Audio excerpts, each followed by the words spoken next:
Welcome to America's Heroes Group. Welcome back to America's Heroes Group with our Roundtable and our partner, the Chicago Regional Office of Veteran Benefits Administration. August is National Wellness Month, and today is Saturday, August 13th, 2022. You just heard our host during the break, Cliff Kelley, and also I am Sean Claiborne, the co-host. Our executive producer is Glenda Smith, and our digital media producer is Ivan Ortega of Scouts Honor Productions.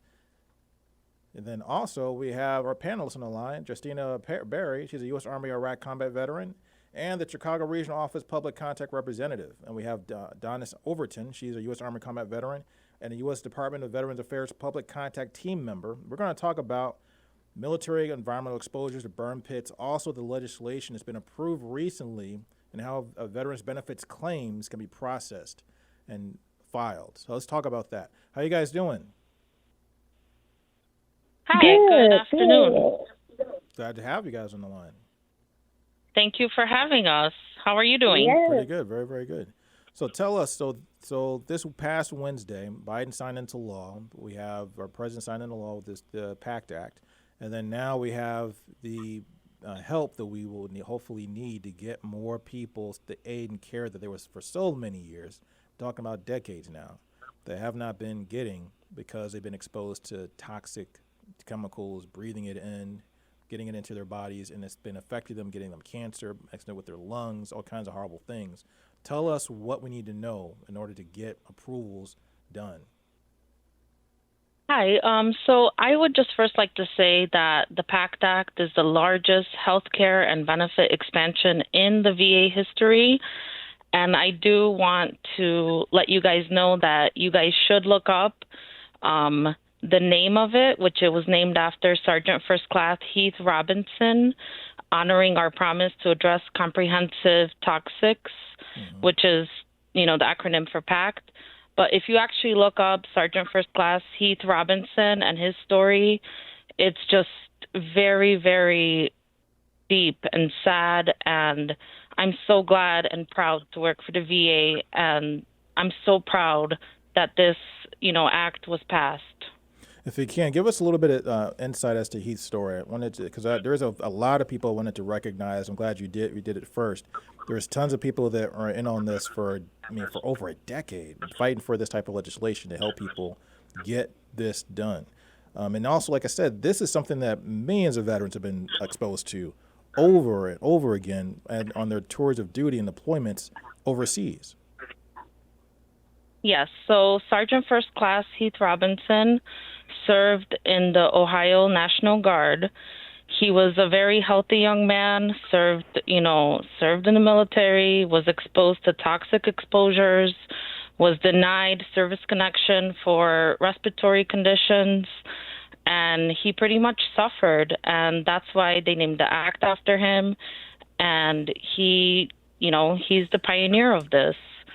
The PACT Act, expands the healthcare and eligibility.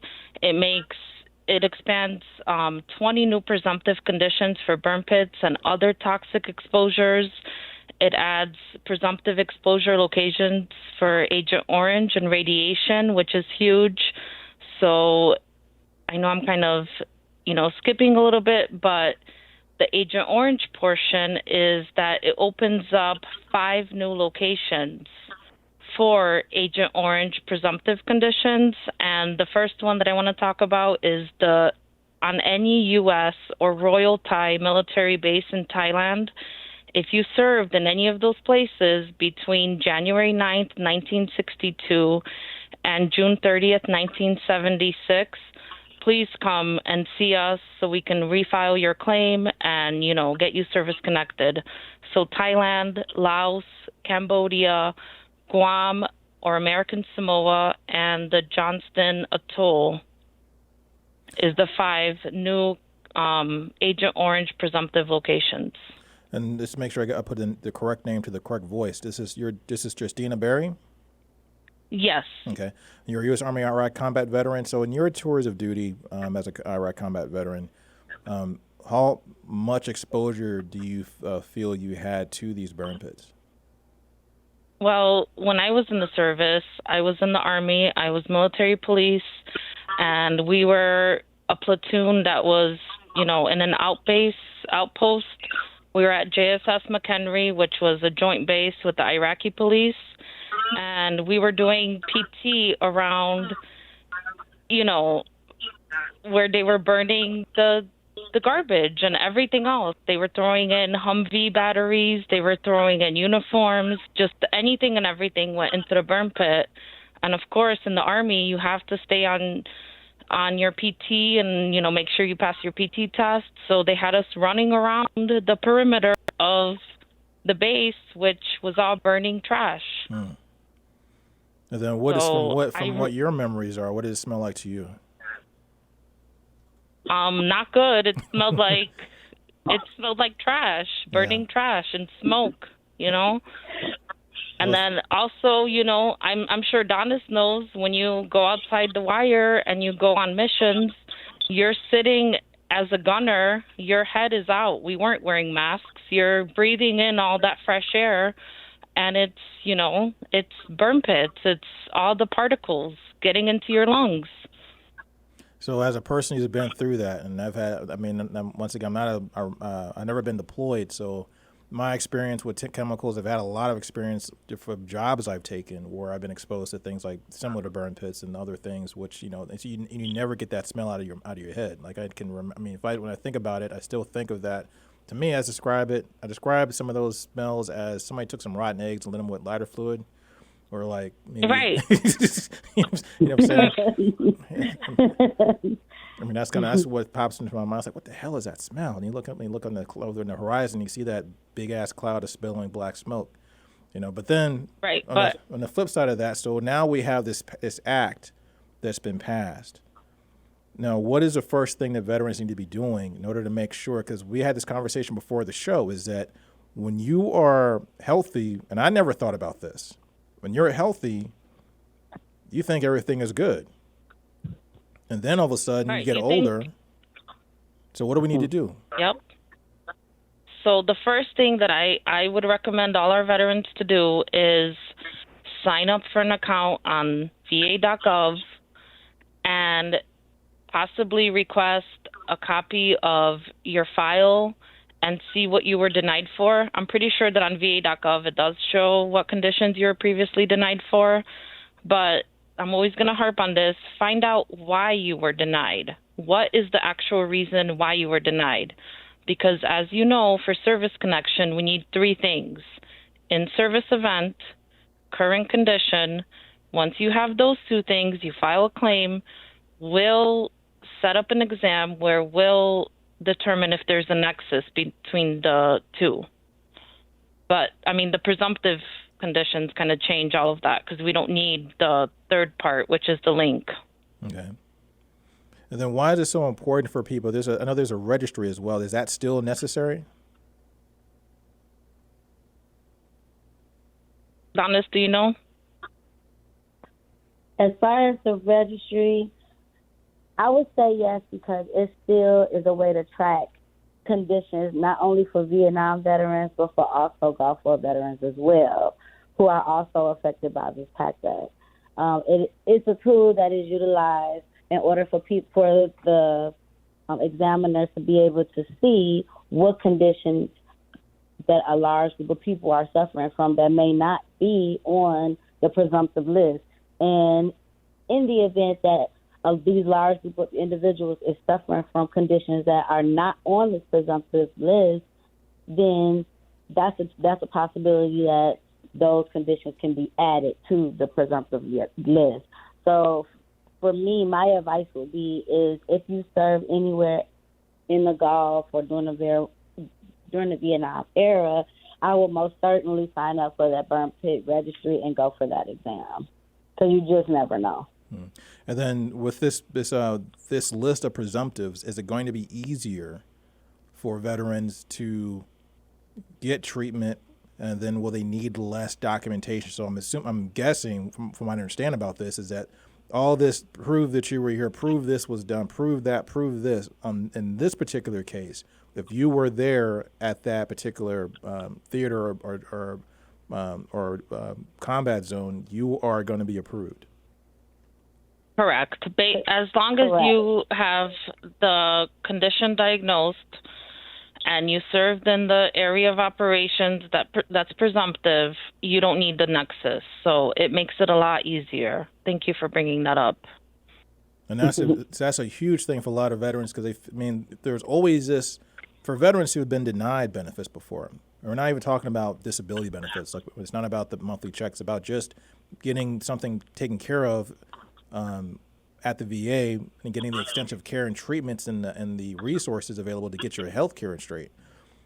The big fear is I got to prove all this stuff. I have to go through and drag out all this information, get all these records that I don't even have. And then they're going to tell me no. It's going to take months and months and months to do this, or maybe even a few years to do this, and they're going to tell me no. How long should it take now if someone says, okay, I have these symptoms, I want to get care? How long does it take for them to actually start getting care, do you expect? Well, it depends on the condition because I know the VA Medical Center has done a lot for mental health treatment. I know for mental health, you don't necessarily need to be service connected depending on the situation to get treatment for that condition. But the average for claims is about 125 days. That's the goal. But, I mean, we're still dealing with, the COVID pandemic and, there are some delays with, depending on what you claim, there can be a delay in receiving your benefits, but I think the key is to get your intent to file in, work your claim, gather your evidence, and submit, a complete application to us as soon as you can. Does it make sense if a person doesn't have symptoms now or hasn't suffered or maybe doesn't know that they have symptoms, for them to file an intent to file claim, or I'm messing up the terminology, but does it make sense for them to start that process? Sure. They can always do an intent to file because the intent to file will preserve the date of claim where they have to submit the complete application. So if today I got on va.gov, I'm the veteran, and I submit, I start my application, but I don't complete it, that will put in the system an intent to file. Or if I call the 1-800 number and I talk to the call center and I say, hey, I would like to file a claim in the future, they're going to put it in the system, and that will give me one complete year to submit a complete application. So that'll give me time to gather my evidence and, maybe come see us at the regional office, come see your service officer, see what you have to do to file a complete application. What types of evidence do they need to provide? I think the key that's missing with a lot of veterans is the current condition. Mm-hmm. So I know a lot of veterans think that they need to have, a medically diagnosed condition, but how they can go kind of around that is they can tell us about the symptoms that they're having of a condition. So because of the COVID pandemic, a lot of veterans didn't go for treatment.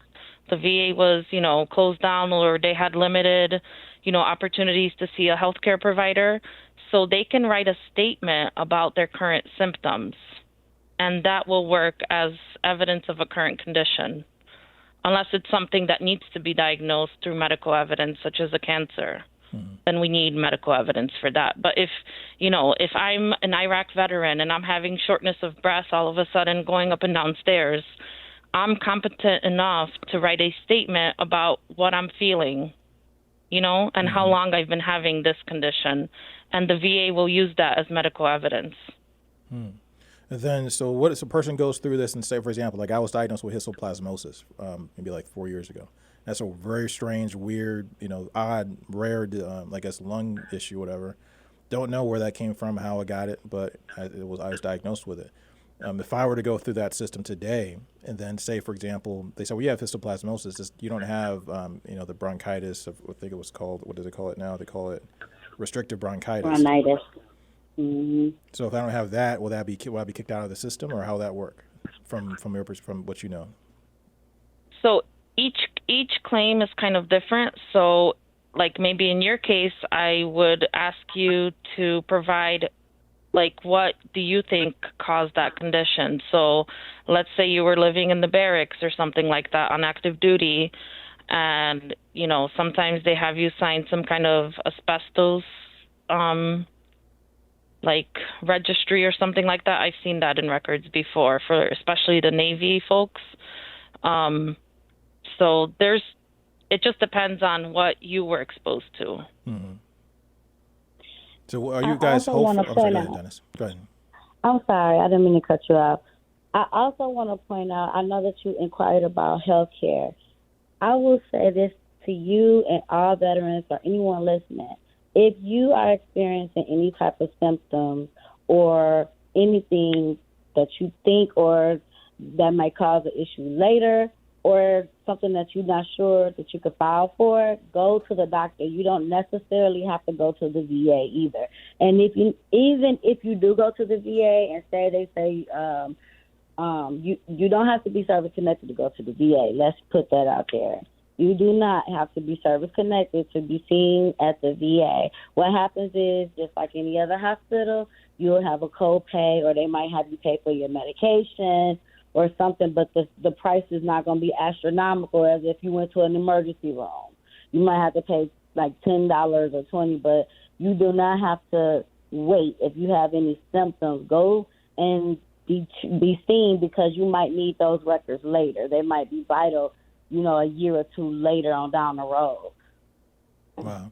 I think that's really important that what you mentioned, Donnis, because a lot of people have that misconception, particularly people from the Reserves and National Guard, is that if I go to the VA and it's not service connected, I'm going to be getting a bill in the mail, or they're going to say you can't come in. Nope, I went through it in the beginning. I was in the Army Reserve, and I got called to active duty twice. But before then, what helped me get service connected is because I had an event happen while I was on a drill weekend.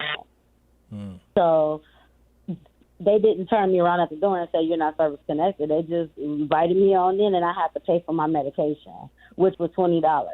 So that's good. Again, I just want to put it out there. So that they know, because I hear that a lot too at the VA, or they think that they can't be seen at the VA because they did not go overseas or they didn't serve during a war, in a war specifically, and that's not true. That's not true at all. So where do we get that misconception from? Why do we have this misconception? Honestly, I see a lot of it on social media. And I honestly, I didn't even know they were out there until I became a veteran service officer. And I was shocked myself. So I have no idea, because when I left service, they told us, to go to the VA immediately. So wow. If anything happened, they harped on that in my unit. So in both of them. So I don't know exactly where. I do hear a lot of false things when I'm at the VA. But, I work at the regional office, so I'll go over there for lunch sometimes. And I hear veterans talking amongst themselves, and they say things that are not always the truth. Also, there's certain, it's just a lack of knowledge because people don't, take the time out to read or listen or ask the personnel who are, really well versed in this type of thing. I would encourage everybody out there who is listening, if you are unsure, you can make an appointment to come in and see us on va.gov.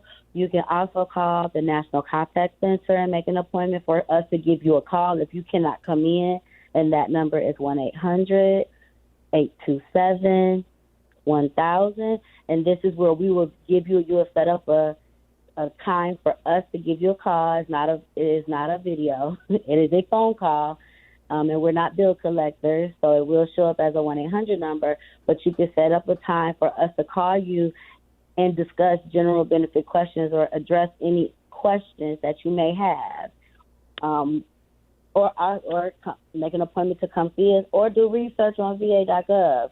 Anything that everybody, wants to know, even family members of veterans, survivors. If you go to va.gov and anything you want to know about, type that in the search bar. It's a beautiful tool. And I guarantee some things are going to come up, some links are going to come up that will, give you some general knowledge or guide you in a direction to the regional offices or even the local the service organizations that are there to assist you. So I see a lot of commercials on TV about joining the military. And I see a lot of commercials about, all the things that some of the things that the military is doing, and there's all kinds of stuff in public media and social media and things like that. Does the VA do a good enough job getting the information and resources out there through their media networks and outlets? America's Heroes Group, we're a not-for-profit. We do what we do.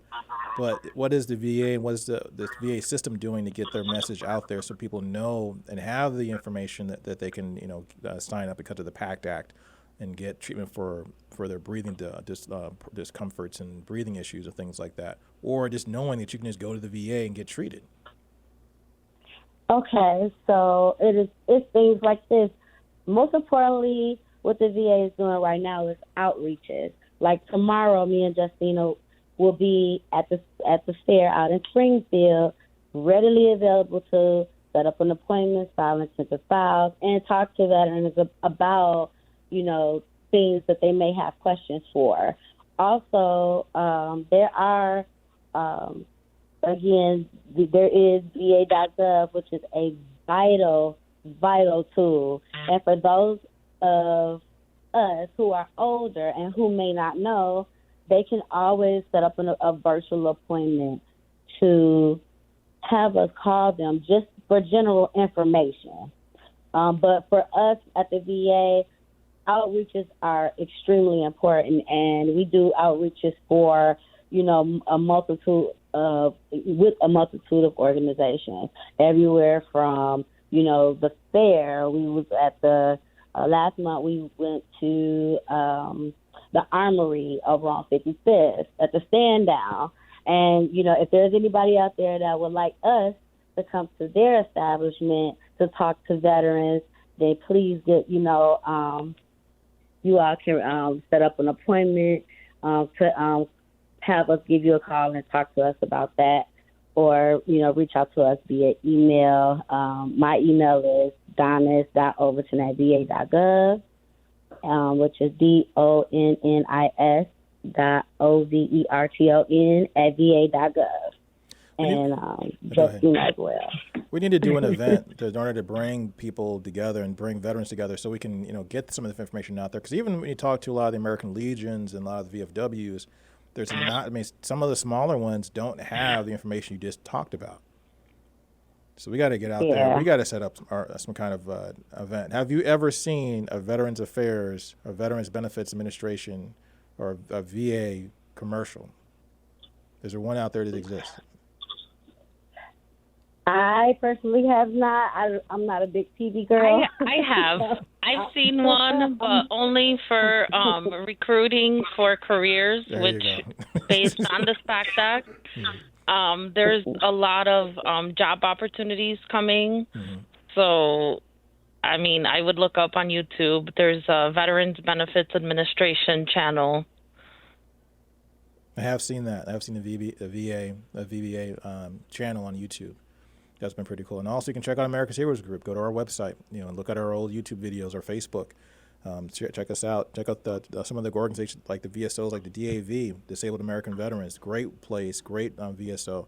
Now, for how much do you think you're going to rely on the VSOs now? Because I can imagine a floodgate, because there's 3.5 million vets I think that are on this that are registered now, something like that, for exposure to toxic chemicals. Yes, I believe you are correct. I would say always reach out. If you have a service officer, always reach out to them.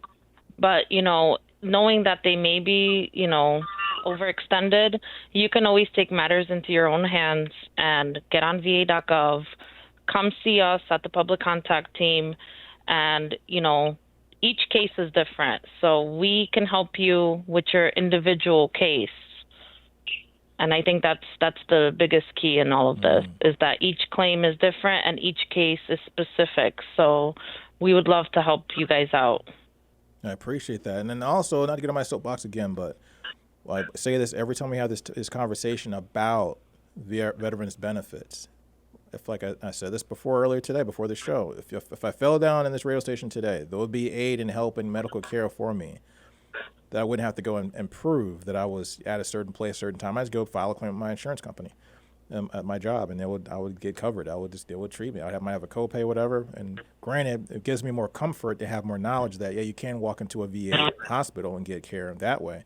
But why is there so much? Why is this process in place where when you have, before this act was passed, if you had cancer or if you were suffering from what seems logically a connection to a burn pit or exposure to toxic fumes, knowing this is in your history, work history as a military service member, why is there this process still in place where you have to prove that something is service connected to get certain benefits?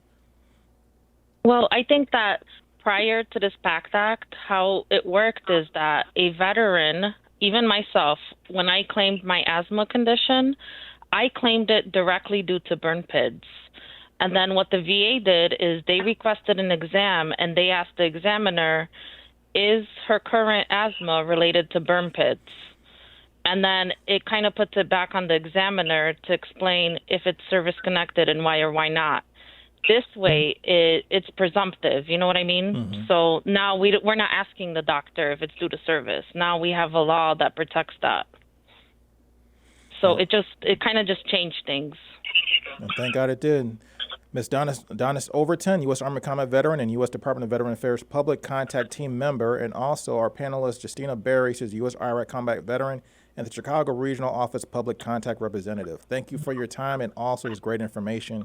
And we got to connect and do something. Thank you so much for having us. Thank you. My pleasure. This is America's Heroes Group. We'll be right back.